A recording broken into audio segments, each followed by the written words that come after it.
Il n'y a pas que dans les galeries commerçantes que ces cartes font recette.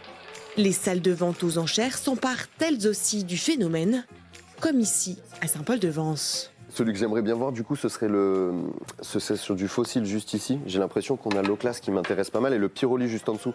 Morgan est ce qu'on appelle un collectionneur passionné. Lui aussi est un enfant des années 90. Lui aussi a grandi avec ses cartes. Et dimanche, à la vente aux enchères, il compte compléter sa collection parmi les 110 lots proposés. Premier prix de départ, 20 €.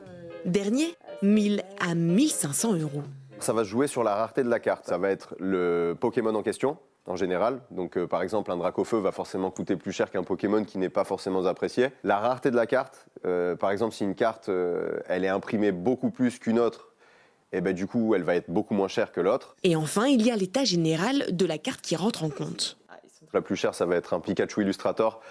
Tout le monde connaît cette carte-là dans le milieu du Pokémon. Ça va être une carte qui a été vendue là très récemment, si je dis pas de bêtises, à 3,5 millions ou 4 millions d'euros. Pour la vente, les prix n'atteindront certainement pas de tels pics.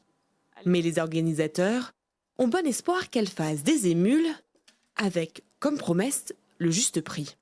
C'est la première fois qu'il y a une vente qui est organisée uniquement de cartes Pokémon sur la Côte d'Azur. Donc ça crée l'événement. Ça fait en sorte qu'il y ait au même moment plus d'enchérisseurs qui se réunissent tous au même endroit.